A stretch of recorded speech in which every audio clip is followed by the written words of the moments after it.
मैं कथा प्रसंग में आऊं। बहुत अच्छी कथा चल रही थी अभी यहाँ।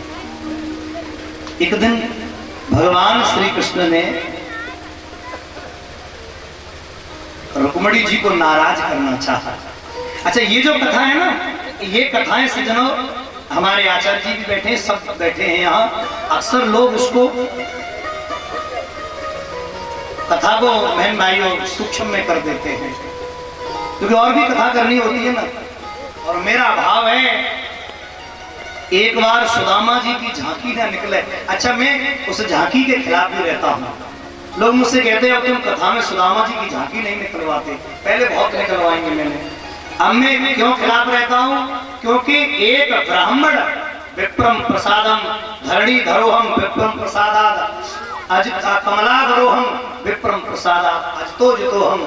जो ब्राह्मण, जो कर्मकांडी ब्राह्मण जो होता है वो आज भी श्रेष्ठ है सज्जनों। वास्तविक जो कर्मकांडी ब्राह्मण है वो आज भी श्रेष्ठ है।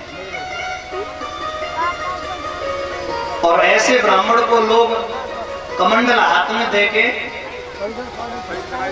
आप सच बताना, कल आपने कंस को बढ़वाने से मना कर दिया। क्यों कर दिया? क्योंकि गागर थोड़ा ही कंस है, या उसमें लाल पानी भरा है, यही थोड़ा ही कंस है कि हमने सोच लिया कि गागर फोड़ दी तो पाप को तो है वो लड़ा भरेगो फूट नहीं। वो गड़ा तो अंदर बैठो है, बाय फूटवे तो चुना है, पुनः फूट रहे जो अंदर भरो है। तो भाई बहन, ये कुछ बातें ऐसी हैं शुद्ध कथाओं से, इनको हमें दूर करना चाहिए। सुदामा जी की झांकी, अगर सुदामा जी की झांकी वास्तविक सात्विक रूप से हो रही है तो होनी चाहिए, अन्यथा कमंडल लेके भीड़ में सुदामा घूम गए तो फिर उस ब्राह्मण का अपमान है। ब्राह्मण को भीख नहीं मांगनी चाहिए। ब्राह्मण का कर्म तो सज्जनों दान लेना है। धक्का मार रहे हैं कृष्ण के द्वार पर, क्या ब्राह्मणों को धक्का मारे जाते थे? कृष्ण के द्वारपालों को आदेश था कि ब्राह्मण और संत मेरे द्वार पर आ जाए तो रात के 12 बज रहे हो फिर भी द्वार खोल देना और उन्हें मुझसे मिला देना। और हम लोग झांकी में क्या कह रहे हैं? सुदामा जी आ रहे हैं और मार दो धक्का, और सुदामा गिर गए। लोग हंस रहे हैं, बड़ी अच्छी एक्टिंग है रही है। एक्टिंग थोड़ी करनी है कथा में, हमें वास्तविकता लेनी है। तो चलिए, कुछ प्रसंग ऐसे जो छूटते हैं उनको मैं आपको श्रवण कराऊं। एक दिन कृष्ण विनोद में भगवान श्री कृष्ण ने रुक्मणी के पास जाकर रुक्मणी के चेहरे की तरफ देखा। रुक्मणी बोली, कहिए सरकार क्या हुआ? भगवान बोले, कुछ नहीं रुक्मणी, आज मेरा मन थोड़ा खिन्न सा लग रहा है। रुक्मणी बोली, क्या करती हुई प्रभु मुझे बताओ ना। कन्हैया बोले, कोई खास बात नहीं है। रुक्मणी बोली, नहीं कोई बात तो जरूर है, मैंने कभी आपके चेहरे पर उदासी नहीं देखी। कृष्ण ने कहा, नहीं रुक्मणी। रुक्मणी बोली, कोई मुझसे गलती हो गई है क्या? कृष्ण बोले, एक गलती हो गई हो तो बताएं, तुमने तो अपराध पे अपराध किया है। और मैं सच कहता हूं, कृष्ण की पत्नियों में सबसे जीवन में जो कभी नाराज नहीं हुई उस पत्नी का नाम है रुक्मणी। और जिसकी नाक पर गुस्सा सजनों हमेशा बना रहा उस पत्नी का नाम है सत्यभामा। माताओं, पहले मैं रुक्मणी की बात पूरी कर लूं, क्योंकि तब तक माताओं की संख्या बढ़ जाएगी। इन्हीं की बात है तो इन्हीं सुनानी है फिर मुझे, है ना। अभी संख्या कम है, अब बढ़ेगी संख्या तब बताऊंगा सत्यभामा क्यों रूठती थी। इससे परिवार में सजनों शांति रहेगी अगर इस बात को गांठ बांध नहीं आता। परमात्मा बोले, तुमने एक गलती करी हो तो बताएं। रुक्मणी बोली, मैंने क्या गलती कर दी? भगवान बोले, गलती नंबर 1, राजपुत्री सीता भूपेर लोकपाल विभूति महान भावे श्रीमद रूपे पादौ दौर्बलार्जिते। अरे आपने एक गलती करी हो तो बताएं, तुम राजा की बेटी हो। पहली गलती तो कर दी तुमने, मोते ब्याह करना। एक से एक बढ़िया राजकुमार यहाँ उपस्थित हुए थे, शिशुपाल, दंत वक्र, न जाने कितने कितने बड़े बड़े महाराजा आए, और उनको छोड़कर तुमने वो ग्वालिया से शादी करी। सबसे बड़ी गलती तो यही करी तुमने। अब देखा रुक्मणी जी नाराज नहीं के नहीं, वो तो सिर्फ गुस्सा करना चाहते हैं ना। तो रुक्मणी जी अभी नाराज नहीं करी। प्रभु ने चेहरा देखा, अभी गुस्सा नहीं आया। फिर तुम कहोगी कि मैं शादी नहीं करती, मैंने तो इसलिए कर ली कि तुम बड़े भारी वीर हो। अरे देवी, हम वीर भी नहीं है, हमारे इतना बड़ा डरपोक दुनिया में कोई नहीं है। रुक्मिणी बोली क्यों? तो कृष्ण बोले सुनो, राजभ्यो व्यवत संभ्रु समुद्रम शरणं गता। राजाओं के डर के मारे हम समुद्र के शरण में आ गए और द्वारका बीच समुद्र में बसाई गए। हम वीर भी नहीं है। बलवृद्धि कृते द्वेषान प्राश्चित्य कृष्णा पासनम।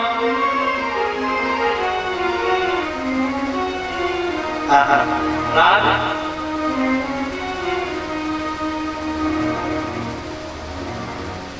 कौन सा? अच्छा, तुम कहोगी कि मैं बिल्कुल भी तुमसे शादी नहीं करती, मैंने तो इसलिए शादी कर ली कि तुम देवकी नंदन हो। देवी, इसमें भी गड़बड़ है। मेरे तो माता पिता का भी पता नहीं है। कोई कहता है देवकी नंदन तो कोई कहता है यशोदा नंदन। अरे जिसके जो वीर ना हो और जो ग्वारिया हो, राजा न हो, और उससे छोड़कर तुमने ऐसे से वीरों को छोड़कर मुझसे विवाह किया। देवी, मेरे माँ बाप का पता नहीं है। कोई कहता है देवकी नंदन, कोई यशोदा नंदन। फिर देखा गुस्सा आई कि नहीं आई।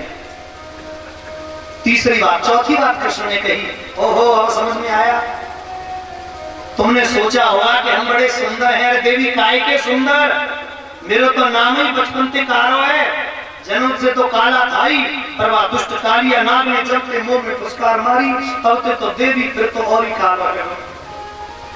और काले कलूटे तो तुमने ब्याह कर लो, इतने सुंदर सुंदर राजा छोड़ के। राजा कभी बना नहीं, गद्दी कभी मिली नहीं, दुनिया के लोग मुझसे द्वेष करते हैं। अरे तुम देवी, तुम तो बड़ी बड़भागिनी हो। और सुनो, तुम्हारे बड़े भाई से भी तो नहीं बनती मेरी कभी।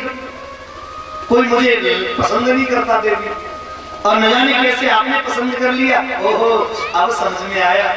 तुमने सोचा होगा दुनिया मेरा गुणगान करती है। ना देवी, मेरा कोई गुणगान नहीं करता। मेरा तो गुणगान वही करता है जिसका संसार गुणगान नहीं करता,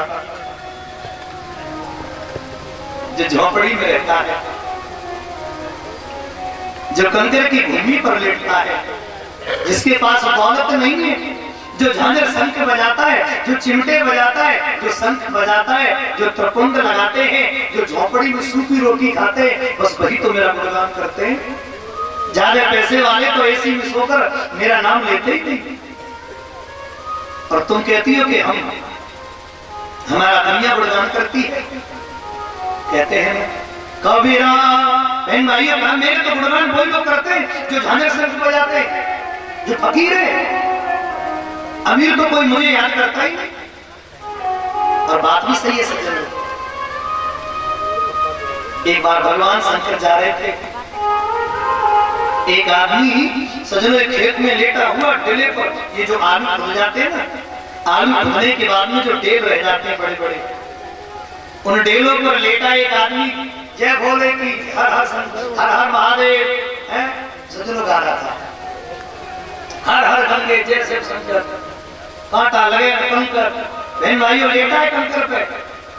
पार्वती बोली प्रभु कितना बड़ा भजनानंदी है। गौर तो सुनना, कृष्ण कह रहे हैं देवी, पार्वती ने कई शंकर जी थे कि कितना बड़ा भजनानंदी है, और जाए तुम कंकर पे लिटाए। तो शंकर जी ने कहा था देवी पार्वती से कि सुनो, जे कंकर पे लेटो तो कम से कम नाम तो ले लो, पैसे वालों कर दियो तुझे नाम भूल जाएगा। पार्वती बोली नहीं सरकार, इसको पैसे वाला कर दिया। शिव जी की कृपा, पैसे वाला हो गया। अब जो कंकर पे लेट के हर हर गंगे जैसे शंकर करता था, वो भाई बहन जब डल्लब के गद्दों पे आ गया, तो एसी में लेटा हुआ एक दिन डल्लब के गद्दों पर सजनो लेटा था, न जाने क्या उसकी पीठ में चुभ गया, उसे नींद नहीं आई, और उसने तुरंत बुलवाया नौकर को, बचाओ ये गद्दा किसने बनाया, उसे पकड़ के लाओ। गद्दे वाला आ गया, अरे ये कैसा गद्दा बनाया? उसने मालिक कोई गलती है गई होगी। उधेड़ के देख, जब उसे उधेड़ के देखा तो हमें बिनौला मिलो, जो बिनौला होता नहीं, जाको कपास को बिनौला मिलो, उसको थापड़ मारी, तेरी हिम्मत कैसे बढ़ गई, मेरे गड्ढे में बिनौला डाल दिया तूने, 7 बार नींद नहीं आ रही। और देवी दूसरा गड्ढा मंगवा के और आराम से पूरी रात खर्राटे भरे हैं। तो शंकर जी बोले देवी देख रही हो, बादना टेलन में लेटो हो, कह रहा हो कांटा लगे न कंकर जय जय शिव शंकर। और आज जब पैसा मिलेगा तो बिनौला भी इसकी पीठ में चुभ रहा है। तो सुनो, मेरा तो भजन वही लोग करते हैं जिनके जीवन में संकट होता है, जिनके जीवन में दुख होता है। और सुनो, जो ज्यादा मोह माया में नहीं पड़े ना, जो झांझर संत नारे वही करते भजन मेरा। देखा रुक्मिणी नाराज हुई कि नहीं? अभी नहीं हुई। जब देख लिया कि नाराज हो ही नहीं रही है, तब मेरे कृष्ण ने कह दिया रुक्मिणी अभी कुछ बिगड़ा नहीं। अच्छा देखो, जिस आदमी का बेटा लगभग बहन भाइयों, जिस आदमी का बेटा 50 वर्ष का हो गया हो और जिसका नाती 25 वर्ष का हो गया हो, और वो आदमी अपनी पत्नी से कह रहे हैं अभी कुछ बिगड़ना है, तुम कहो तो ससुराल से चर्चा करूं। जिसकी उम्र बहन भाई हो गई, राजसूय यज्ञ में सजनों शिशुपाल मारा गया था बहुत साल बाद, और आज वो कृष्ण कह रहे हैं कि तुम कहो तो शिशुपाल से चर्चा करूं। रुक्मिणी इतना सुन के सजनों नाराज नहीं भई, रुक्मिणी पीछे को धम्म दे बेहोश होकर गिर गई। ये पत्नी का भाव है। अगर पति कोई गलत बात कह दे तो सजनों सहन कर ले, ज्यादा ही गलत बात हो जाए तो पत्नी सजनों एक बार के लिए आंख बंद करके बैठ जाए और सोचे, गुस्सा में नहीं। रुक्मिणी सजनों बेहोश हो गई, कृष्ण ने ये बात कह दी तो, और आजकल की सत्यभामा होती तो, अगर आजकल की पत्नी से कह दिया जाए ना तो बहन भाइयों, एक पति कह वो 10 पकड़ाई देगी, खर्च हो जाए तो फिर आ जाएगी। मारे वाह, रुक्मिणी जैसे ही बेहोश हुई, कृष्ण ने पानी का छींटा लगाया, अरे देवी क्षमा करना, अपराध हो गया, गलती हो गई। मेरे कृष्ण की आंखों में आंसू आ गए, मेरे परमात्मा रोने लगे। देवी ने तो विनोद कर रहा था, चलते विनोद कर रहा था मैं तो, और मेरा तो स्वभाव है देवी। मामा वेदभ्य सूये था जाने त्वाम मत्य परायणम, त्वदक्षि श्रोत कामेन छेदाय चरित्र मन्ने दया। देवी मेरा तो स्वभाव है ये। और मेरे कृष्ण की आंखों से जब आंसू देखे तो रुक्मिणी उठ के बैठ गई।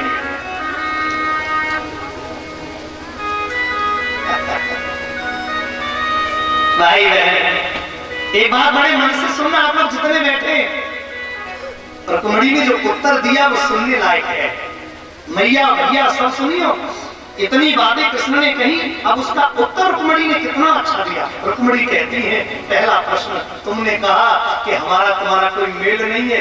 रुक्मिणी उठ के बैठी और बोली, गोविंद वास्तव में कोई मेल नहीं है। कहा तुम ब्रह्म और कहा मैं माया से आवृत एक नारी, हमारा तुम्हारा कोई मेल है ही नहीं, आप तो ब्रह्म है। मेरे कृष्ण रो रहे। रुक्मिणी के प्रश्नों का उत्तर कितना सुंदर है। श्री हरि श्री जय जय, कितना सुंदर उत्तर दे रही है रुक्मिणी। दूसरा उत्तर दिया, तुमने कहा कि हम समुद्र की शरण में रहते हैं। तो रुक्मिणी ने कहा, सुनो, समुद्र की शरण में मालूम कौन रहता है? तुम डरपोक नहीं हो कि सत्यम भयादि गुणेभ्य पुरकामातः सेते समुद्र उपलम्भ मात्र आत्मा नित्यं कृदन्तं गुणे प्रतिविग्रस्त्वं वदस्येक नृपदं विदुतं तमो धन्मना। देवी तुम ये कहती हो, रुक्मिणी बोली, प्रभु तुमने ये कहा कि तुम समुद्र की शरण में चले गए, डरपोक नहीं हो। जिस हृदय में अविद्या, अस्मिता, राग, आप लोग समझना, रुक्मिणी कह रही है, जिसके हृदय में अस्मिता, द्वेष, अविद्या, राग, अभिनिवेश जैसे शत्रु बैठे हैं, उस हृदय में आप वास नहीं करते।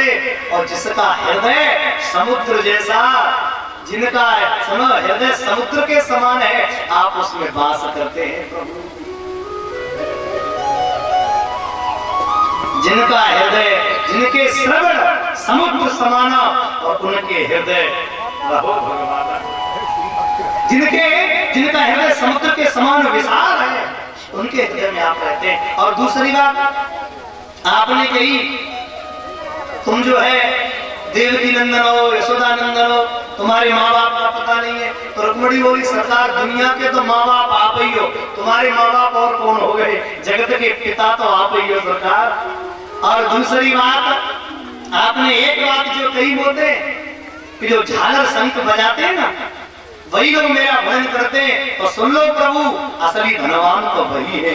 कबीरा सब जग निर्धन, धनवंता नहीं कोई, धनवंता वही जानियो, जाके राम नाम धन हो।